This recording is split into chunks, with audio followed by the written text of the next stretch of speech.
Good evening, everybody. Welcome to Sunday Night Live. It's a very special edition of Sunday Night Live this week because we are joined by the new UJIA Shalicha Sara.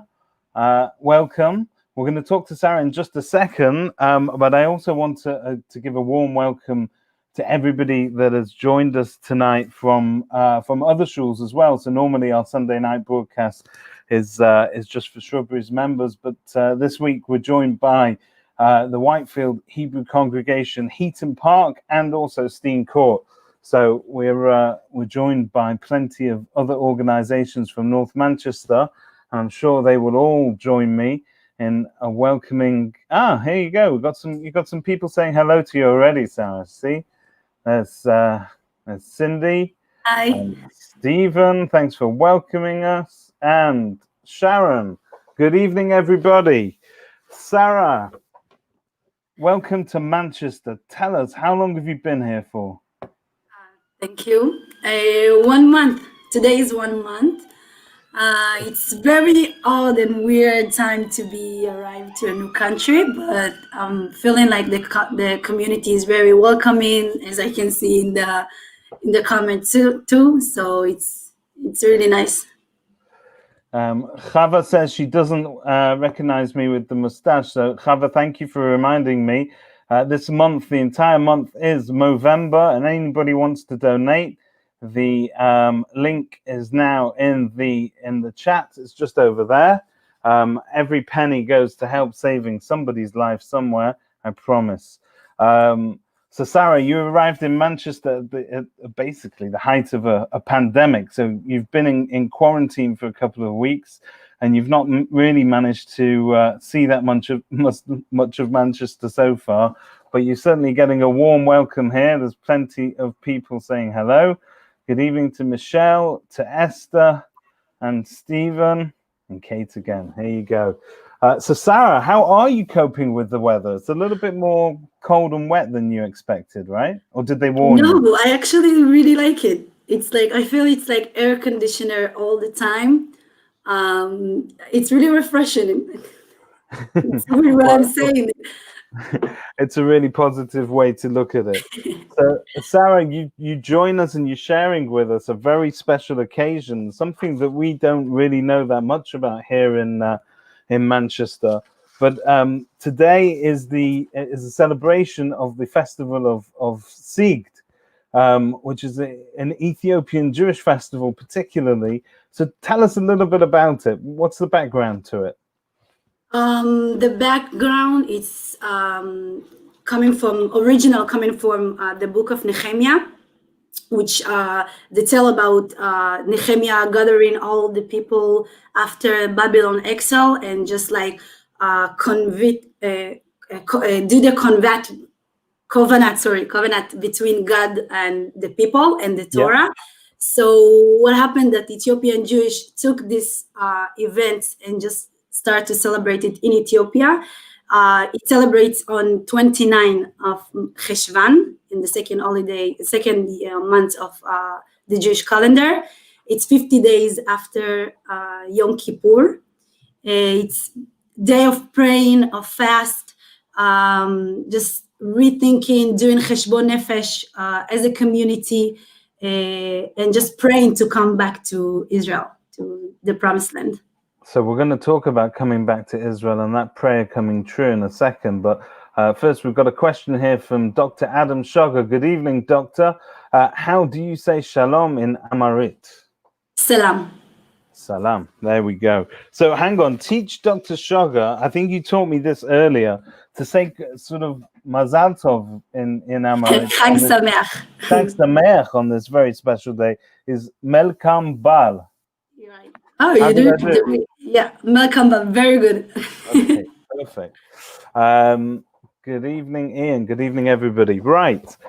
Sara, we're going to just cover a little bit about your background before we've got a very special clip coming up for everybody where you cook with one of North Manchester's cooking legends, Celia Clyne. So we're going to introduce that in just a second.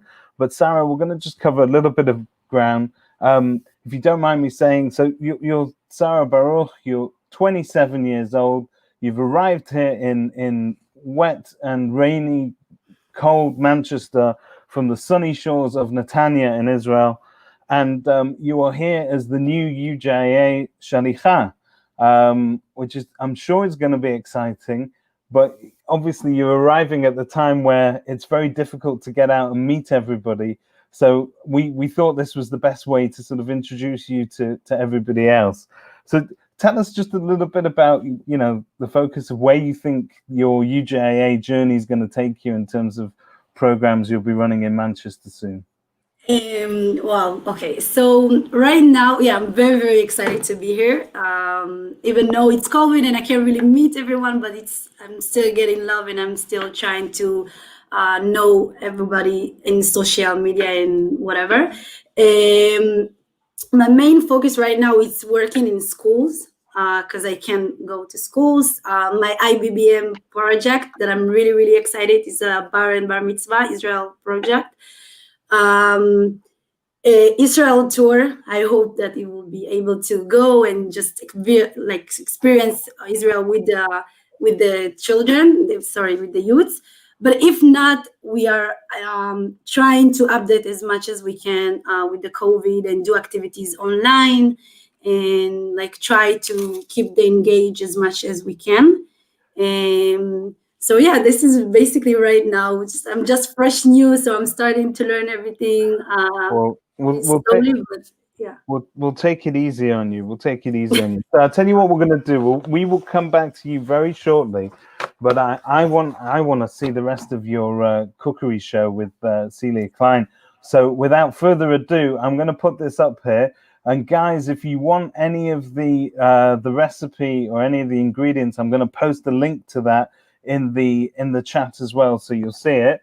So let's see if we can get this working. Here we go.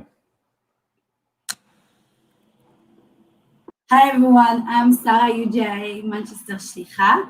Today we're about to cook 2 dishes, Ethiopian traditional dishes with Celia Clyne, which I know she's very famous in Manchester and Leeds.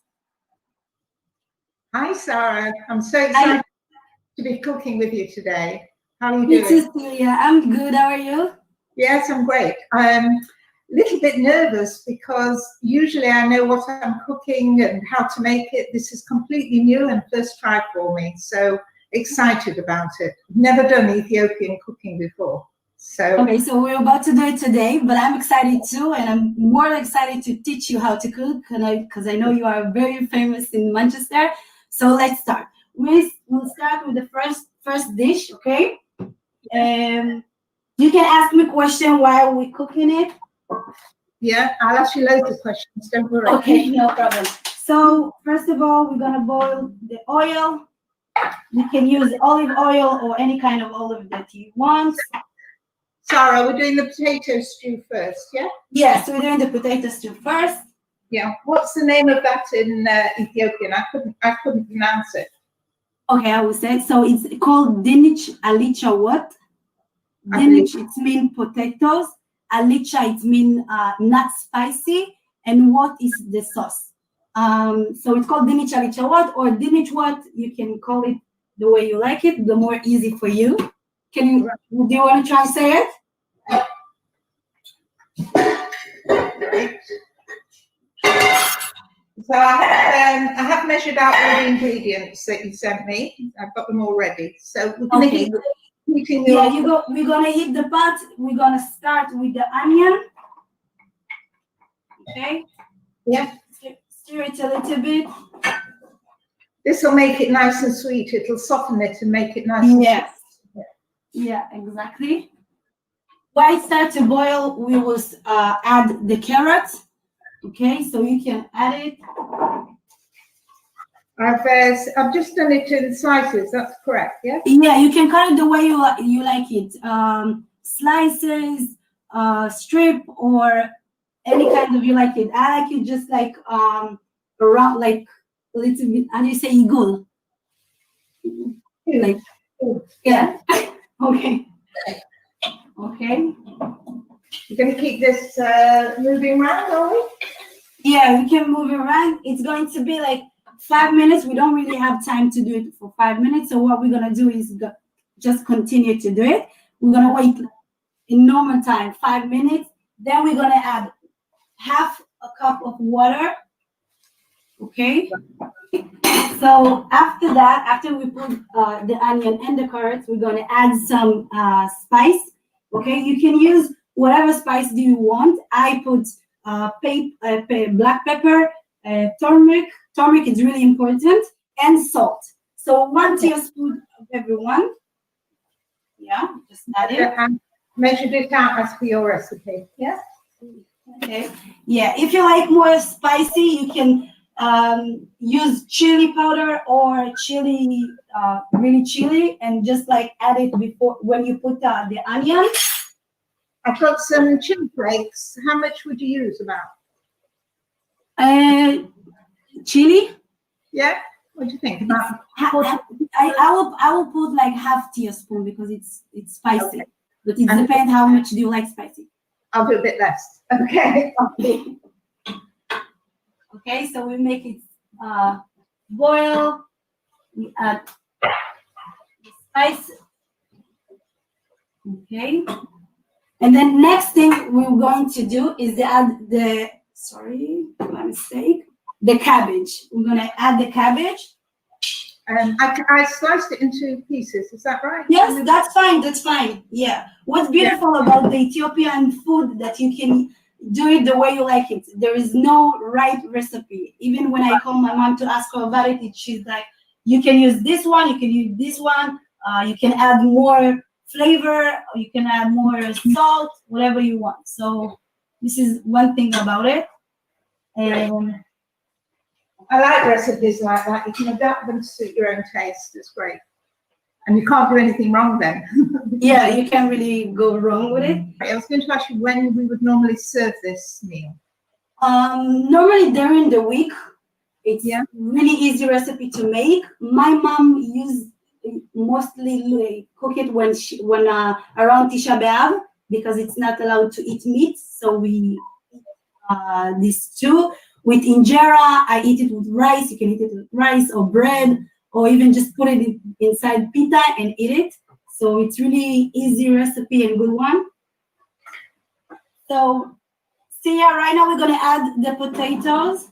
This recipe will feed a family like 4 children and parents. And I cook it the same. Okay. Okay, so we're gonna mix it, and then we will add water until it covers the potatoes. Okay, so after that, when we wait, it's about to cook 30 minutes, around between 20 and 30 minutes. You can add more salt or pepper or turmeric if you need. Just make sure that you mix it every 10 minutes. Yeah, just cover it. After you put everything, so we put the onion, then we put the carrots, then we add a little bit water, put the cabbage, put the spice, the potatoes, and more water. Now it's going to be sitting between 20 to 30 minutes.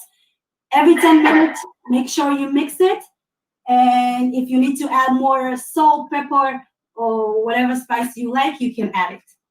Okay. I noticed and that will be ready. This is like vegan. Yeah. So what would you use? What would you serve it with to give a bit of protein? You know, because would you serve it as a side dish with chicken, or is it just complete as it is with bread? It depends what you're eating. If you're eating it with me, I like it when I eat it with injera. I like to add more sauce, like maybe chicken. It's called dawat. Maybe meat, and then like it's more how do you say it? It's more like a real like really heavy dish. But if you are vegan, it's a good for you, so you can eat it with rice, with everything you want, or even with the breads that we're going to make right now. So I already mix it. So this is after the hot. Sure. I've got my flour. Okay, so you need to add the salt. Yeah. Yes, add the salt. Yeah. All of it. Let's go. Yeah. Salt, a little bit sugar, dry meats. Yeah. The dry meats, everything, just mix it together. Yeah. During you doing this, I will just show you how we cook the bread. Yeah, I was really interested in that because I read on your recipe that you were going to cook it with cabbage, and I thought that's amazing. Yeah. Okay. So what I'm going to do is show you how. I don't have an extra pot, but I will do it with this. So when it's bloated after the first time, you just take the cabbage leaves and put it under. I will show you just a second. Just raw cabbage leaves, not blanched. Yeah. You can add a little bit of olive oil or any kind of oil you use. You just put it like that. Okay. You can keep what you're doing. That's cool. And then you add the dough. Okay. We're gonna let it blow second time. Okay. We call that proof. Is that when it rises up? Yes, it will rise one time, and then we put the cabbage under, and then we put the dough again. And you can cook it with a baking paper or or some olive oil. I will show you how it's going to be. Okay. So you're cooking it. Is it a saucepan you've got there, or a cake tin? Sorry? You're cooking it in a saucepan or a frying pan? Or? Yeah, I normally do it just in a regular pot, but I didn't have one right now. But the bread is going to come like this after 30 minutes each side cook. This is how the bread gonna look. I will just show you 1 second. I'm excited for mine to look like that. Yeah, this is how the bread is going to look. Wow. Yeah. Where is the cabbage? I can't quite see. The cabbage is under it. As you can see, I just peel it. Right. You take it away. Oh, yeah, you take it away and you just cut it and you can eat it with the sauce. I will show you how the sauce is going to be after when you finish cooking it. So is this dish traditional for the festival, for Sigd? Yeah.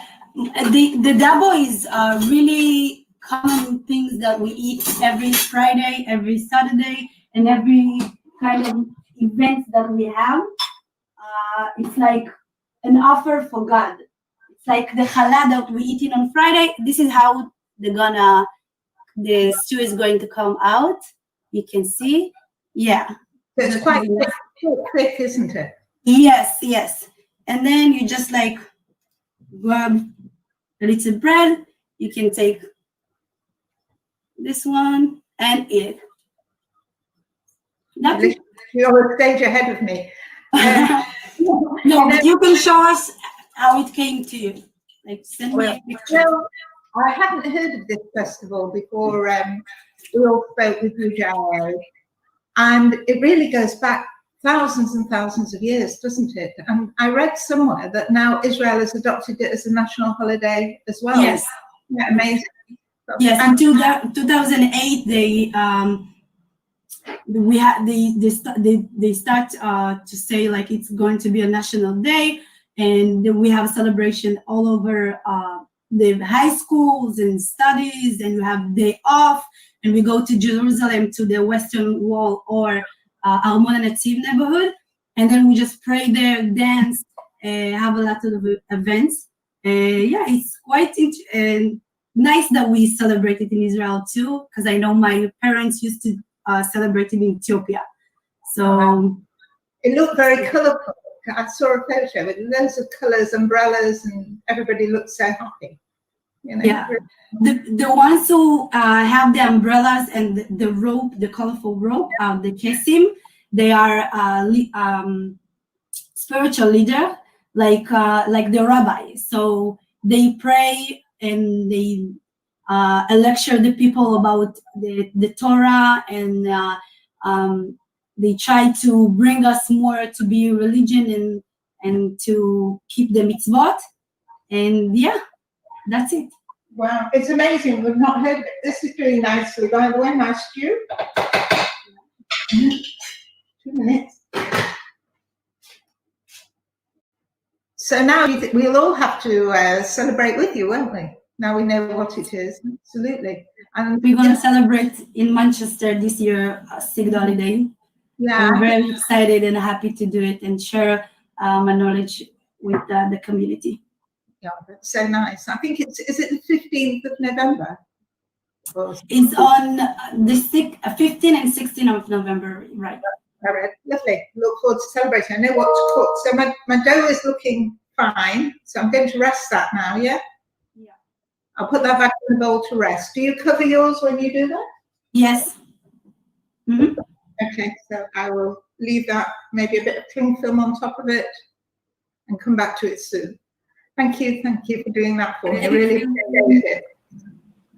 Thank you, Celia. It was lovely to have you, and I hope that I teach you some new recipes. And I hope that next time we will sit together and eat our dinichwat and our double.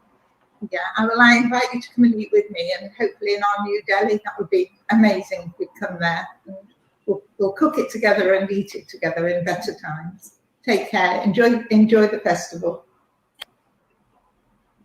So there you go. Wow.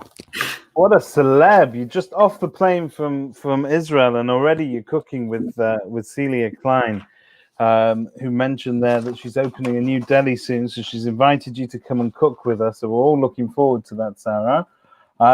Thank you very much for sharing that with us. Is that your first time cooking with anybody on sort of a Zoom session? Yeah. I was so excited, and then it was like cooking and answer the question, and I felt like I'm in a TV show. Like, but it seemed very natural. You did very well indeed. And you got some comments coming in as well that echo that. Very impressive. So Sara, this festival of Sigd, obviously one of the things that it does is it focused the people that were disconnected and stuck really in Ethiopia on the return to Israel and to Jerusalem as sort of the homeland. And for many years, thousands of years, this was a dream for many of the Jewish people, but particularly for the Ethiopians that were stranded and stuck there. And if you go over the news and you go over the history, there were many different operations that were launched by Israel to bring Ethiopian Jews to Israel, often almost miraculous and very dangerous missions. But the one that your family came on is probably one of the more famous ones, which is Operation Solomon, which took place over just a couple of days in May of 1991. Now, I mentioned earlier, I think, that you're 27 years old, so you weren't even born at that time. No.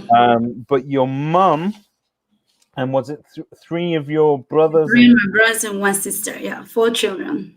Wow. So they were involved in that operation. And just to give the listeners at home a sort of an idea of the scale of that operation, it occurred over 36 hours. It involved 35 aircraft flying back-to-back non-stop. And in the end, they managed to transport 14,325 Ethiopian Jews to Israel. An absolutely miraculous story. In your story, though, only your mum and your brothers and sister got on the flight, but your dad was stuck in Sudan at the time, right? Yeah. So what happened that my parents heard that there is Aliyah from Sudan. So all the Ethiopian Jewish start to walk to Sudan, and they did have the Operation Moses in 1984 from Sudan. And then what happened? It was all over the news that the Israel people in Sudan helping the Jewish people to bring all the Jewish to Israel. So they shut the operation, and the Jewish Ethiopian who left in Sudan have to come back to Ethiopia. And so they came back to Ethiopia, and my father stayed in Sudan. He don't really share it. He don't really tell us. I myself didn't know about it. And then they just came without him. And year after, only in 1992, he came to Israel, and year after I was born. Yeah. So something good came at the end of all of that. But until then, it must have been quite harrowing for your mum, because at the time people were telling her that there was no hope. No one had heard or seen of him for quite some time. And it was almost a full 2 years until they were reunited, which is a fantastic and rather romantic story. So that's and of course you arrived at the end of that, which is great. But let's not forget, it was a very dangerous time politically for Jewish Ethiopians who were stuck either in Sudan or Ethiopia, because it was really dangerous. All the operation, both of the operation was very dangerous. Like there are people who got arrested by the Ethiopian government, and they got arrested from the Sudan government. So it was like very dangerous.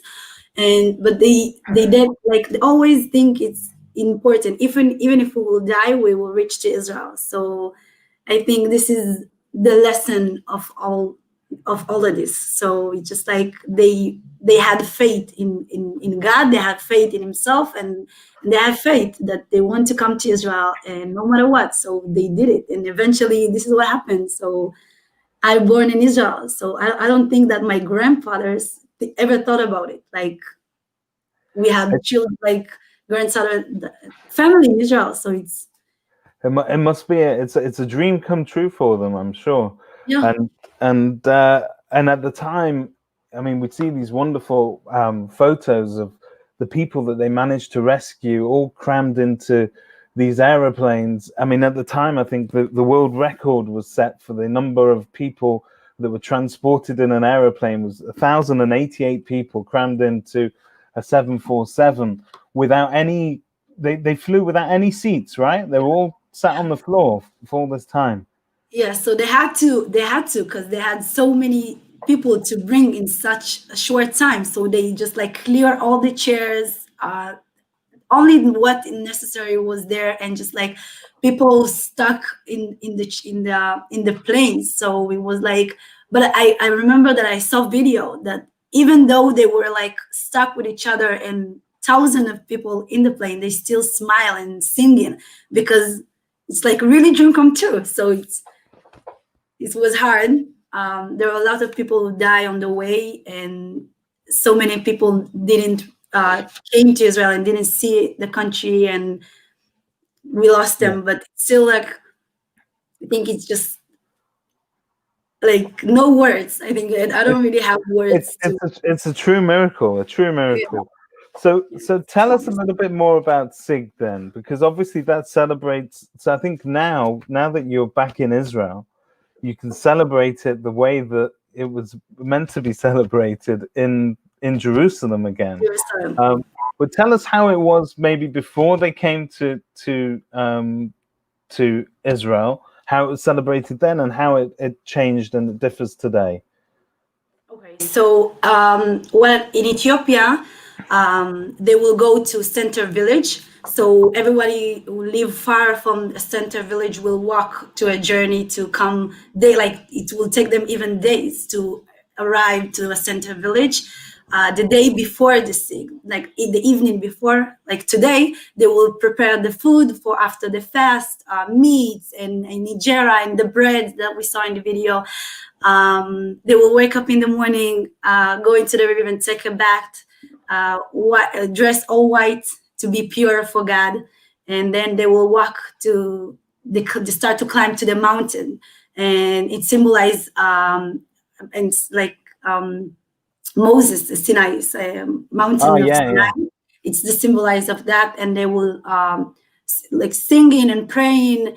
And when they coming down from the mountain, they will have a very big fast, and they eat and meal while dancing it really was a joyful day after the fast. In Israel, it's a little bit different. Most of the people will not fast. It's only the elders will fast. I think for my generation, it's more about celebrating the day and continue the traditional. We will go to Armona Nativ and the Western Wall. And then the Kessim, the spiritual leader, we pray and sing. And we stand on the mountain while we watch the view of Jerusalem. It's really different. But even now, when I'm talking about it, I'm just getting excited. Because it's really beautiful to see. It must make you homesick then. I hope that you had the chance to see it one time. I hope so. Once this horrible thing is over, we'll be able to travel about and experience new things. You know what? We are sometimes terribly ignorant. We think we know everything and about all kinds of walks of Jewish life. And there are so many more things that we still all can learn from one another, and it's fantastic. We've got some questions coming in, so if you don't mind, I'm going to ask you some of those. Good evening, Lynn. Lynn Dover's joining us, I'm presuming from Stenecourt. Hi, Lynn. Lynn asks, do you have any family left in Ethiopia, Sarah? No, not at all. All came on Operation Moses or Operation Salmon, or after that, but no one stayed in Ethiopia. So there must be very few, if any, Jewish people left in Ethiopia. I know Ethiopia. there is a few Ethiopian Jewish in Ethiopia right now that trying to come to Israel, but I don't know how. I'm not really know everything about it, but there is still, I think, Jewish Ethiopian there. Okay, so here's a slightly more difficult question from Deborah Fraser. Good evening, Deborah. How was their absorption or your absorption into Israeli society? So I could probably ask you two questions here to make it a little bit easier. Thank you. You're the first generation born in Israel, so you've been raised to speak Ivrit from day one, pretty much. Yeah. You also speak Amharic as well. And so you are the Shiluv, you're this perfect kind of combination between Ethiopian and Israeli. So you're that first generation Israeli now. So your experience growing up in the society is going to be entirely different to that experience by your parents or your brothers and your sisters. But tell us about how you think it was, because it's a massive culture clash, isn't it? Yeah, especially when they are really religious. They keep the religious, and sometimes when you go outside, it's not that religious. So it's But I think when I was younger, I had so many questions, and I didn't understand a lot of things. And I knew that in my home I act this way, but outside I can act in a different way. It's just like a mix of things. Like I can't really point about one thing, but I do remember that we had a Hanukkah holiday, and then we start to light the candles, and I told about my parents, listen, we have Hanukkah, we are Jewish, we celebrate Hanukkah, and my parents just told me, no, we don't celebrate Hanukkah in Ethiopia because we didn't have these holidays. So it's come like on holidays, on different holidays that we have. It's the Sigd day, it's different, it's not that something that we have in Israel culture, and it was quite unique, I would say, and different. But when you grow up, you start to realize how to combine both of the things and how to explain your parents about the Israel culture and how to explain the Israel culture, the Ethiopian culture to the Israel people. But yeah, it was difficult, but you know. I think that's a very common experience. Anybody that's had parents who are from a sort of immigrant generation where they very quickly have to learn a language and an entirely different culture. Very often their children have a much easier time mixing the two cultures than the parents do, because they come with this whole background and memory of how things were over there. I've got a question coming in from Michael. Good evening, Michael. Hi, Sara. Baruch haba to Manchester. How did your family feel about you coming to the UK? Wow. In the beginning, they didn't understand why I want to do it, why to be a shlicha, why to go in when the whole world is shut down. So why do you want to go? There is COVID. No, you're not going anywhere. But when I start to explain to them what is the role and how much it is important to me, they will actually be happy about it. One funny thing that I told my mom that I'm going to be a shlicha, and she was like, "Okay, you can come on Shabbat, like every Shabbat." And then I was like, "No, I can't really come on every Shabbat." But I think now they more understand it, and I think they're proud of me. I really think they're proud.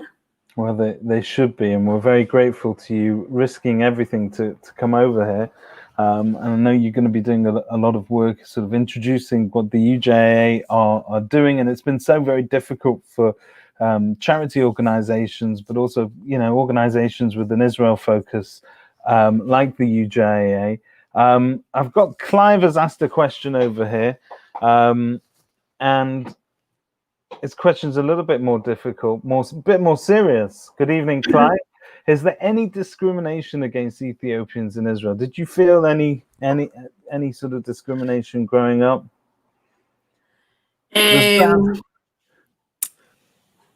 Well, that I told you it's a difficult question. Yeah, it's a difficult question, and I don't really like really start to. Okay, so I would say I think there is discrimination in everywhere in the world.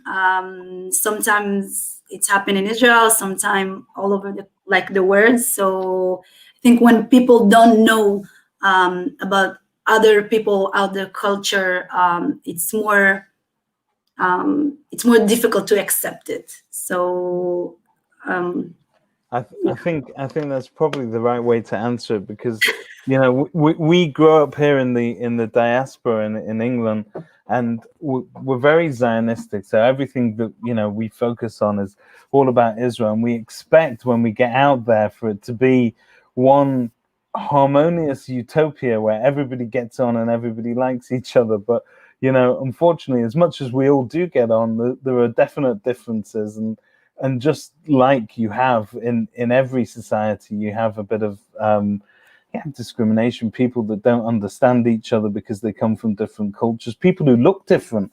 It's just one of those things that people have to overcome. We've got Phil Morrison that joins us tonight. He's Irish and Jewish, and he was in Israel in the army, and he also he felt a bit like a fish out of water over there, but he soon fitted in, didn't you, Phil?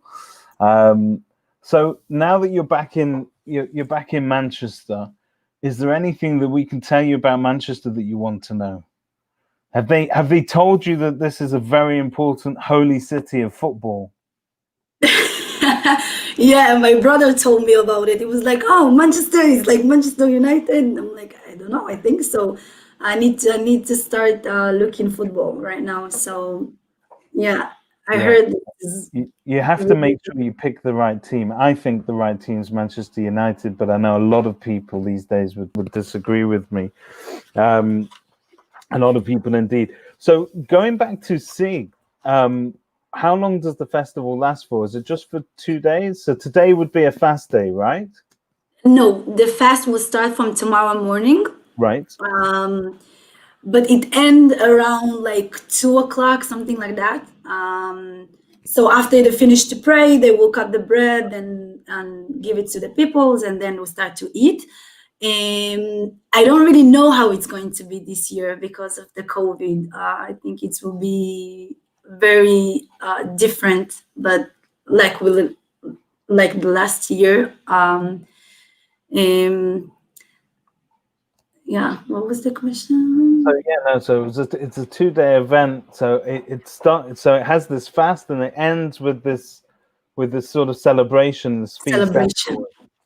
Yeah. And as we heard from your video with Celia, it's a very colourful celebration. So if anybody wants to Google Sigd or go on YouTube to find any videos about Sigd, one of the most common sights you'll see is a line of all your sort of spiritual leaders with these colorful umbrellas. What do the umbrellas signify? Do you know, or is it just? I know. I really like. It was there from since I saw him. Like when I was little, I was always always going with the umbrella. But the one thing that is really beautiful about the Kessim that they always wear white. Yes. No matter what day is it, they always wear white. So when you walk on the street and you see a person is Ethiopian wearing white and go with the umbrella and have like a turban in his head, you know he's a Kes. So you just you will bow down and just say hello and it's no coincidence me and you were both wearing white tonight. Yeah, because it's a celebration. We have to wear white. We have to dress up. Okay, we've got some other questions coming in. If you've got any questions, please do put them in the comments. Don't be shy. And again, a warm welcome to everybody listening from Stenecourt, Whitefield, and who we got? Heaton Park as well. I think we've got a couple of Holy Law people that have strayed in as well, and obviously all our usual listeners from Shrubs. Robert Nathan, how have you found COVID lockdown in Manchester in comparison to Israel? I think it's very different because in Israel, when it's lockdown, you don't go out from the house and you have to wear a mask outside. And here, you don't have to wear one. I was so surprised. I walked with a mask, and then I think somebody told me you don't need to wear a mask. I'm like, no, I'm scared. I will wear a mask because this is how we used to Israel. So people in Israel wear the mask whilst they're walking around or doing exercise or something, right? Yeah. Okay. And I'm presuming, like here, you can leave the house to go to shops or to buy essentials. Yeah, in Israel too, but like for example, if a police ask you where you go, and you will say, okay, I'm going to shop, I'm going to doctor, I'm going to do. It was very different to me to come here and see a lot of movement outside of the apartment because I was stuck in the house and I was really scared to go outside. Well, we this is Manchester. We tend to do things differently, but I think the English lockdown compared to certainly the first lockdown in Israel was extremely strict. And they kept people within a certain radius of their home. Yeah. Over here, we have a loose set of rules we have new rules coming out every week, so it's hard to know where we're up to. But certainly, if you go into a shop or something, you're required to wear a mask, and in certain places of work as well. So Clive's asked a general question. Clive, I'm going to answer that question for you. Clive asks all our hardest questions, Sarah, so don't worry if you haven't rehearsed for this one, because I'm going to answer it.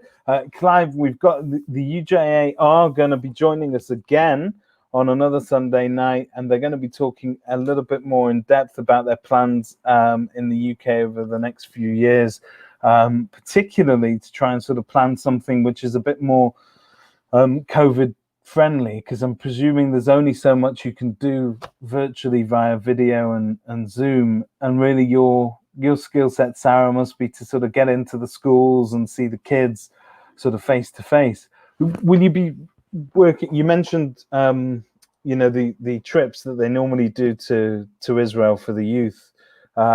It's for teenagers, isn't it? For people that are. Yeah, and so these are fantastic programs that get our youth associated and integrated, and they learn a lot about Israeli culture. Do you know how long these trips normally last for? No, I think maybe 1 week. I'm not sure. I know they have the program during the year. Well, they build up, and the high is when they travel to Israel. For this year, we can't really know what happened, and we need to see, and maybe just make a twist. But I'm really, really, really excited to do all the programs and I hope that thing will not get worse. And just, so we're just trying to do our best. Just take each day as it comes. Like Sheila has said that she hears that Israel have had a curfew from 8 p.m. to 6 a.m. Is that true? Where they stop people from? Not that I heard. No. Okay. News. That they were talking about trying to do something similar in England, but I think it's very hard to keep people cooped up at home. So you've just spent 14 days alone in a flat with nobody else. in a new city, completely sort of cut off from the world. So this is part of our welcome. I'm hoping that your Manchester experience will grow from here and get warmer, both literally, because outside isn't particularly great weather today, but also as the weeks and months go on, as we're hopefully able to see one another again in person. We look forward to welcoming you into our shuls and into our schools. Deborah has asked, north or south? Deborah, what are we talking about, north or south? Here we go. Sheila's asking, how long will you be in Manchester for?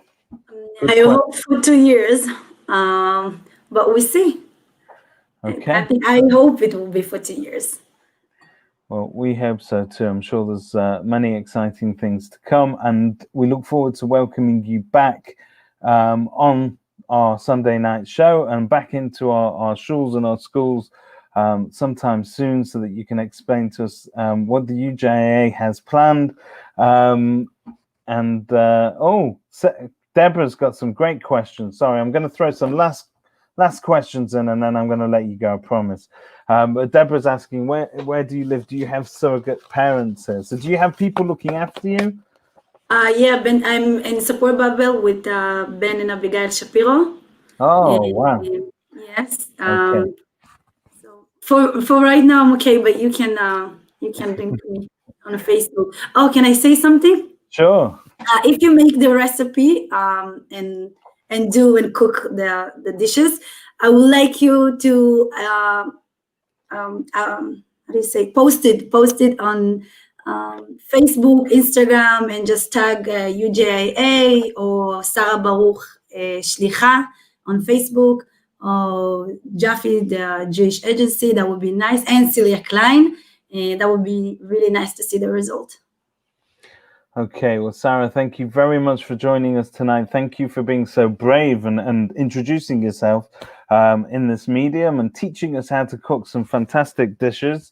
Thanks again to Celia Clyne, everybody at the UJIA, Stenecourt, Heaton Park, Whitefield, and also, of course, our very own Shrubs. Thanks for joining us. Welcome to Manchester. Sara, if you need anything, just give us a call and get in touch and go on. Guys, if any of you want to watch this again, it will be available on our Facebook page. It's also going to be available on the YouTube link. And we have other shows every sort of Sunday night live at 8 o'clock. Every week, a different guest and a different topic. Thank you very much for joining us, Sara Baruch. Welcome to Manchester. I wish you a Chag Sameach, a happy season. Welcome. Thank you, everyone. Bye-bye. See you soon. Bye-bye.